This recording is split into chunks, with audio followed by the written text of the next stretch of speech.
Yalın ayak düştüm çöl yollarına, elimi uzattım gül dallarına. Ya Rabbi merhamet et hep kullarına, özledim Resulü gönül yanıyor. Ya Rabbi merhamet et hep kullarına, özledim Resulü gönül yanıyor. Nur cemali benzer güneşe aya, gidip varamadım yeşil ravzaya. Doyulur mu Muhammed Mustafa'ya, özledim Resulü gönül yanıyor. Doyulur mu Muhammed Mustafa'ya, özledim Resulü gönül yanıyor. Ona aşık olan yanar kül olur, deryasına dalan erir kaybolur.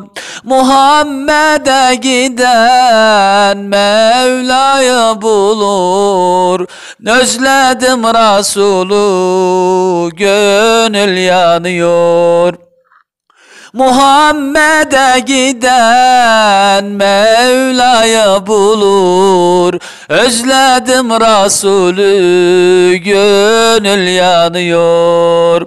Nur cemali benzer güneşe aya, gidip varamadım yeşil ravzaya.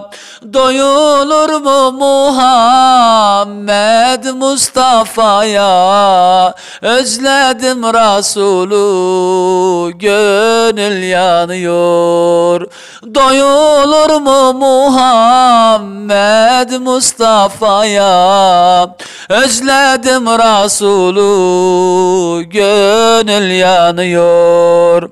Şefaat istiyor günahkar ümmet, nerede canların canı Can Ahmet?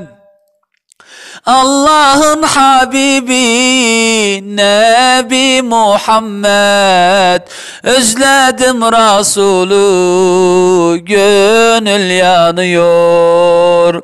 Allah'ın Habibi Nebi Muhammed, özledim Resulü gönül yanıyor.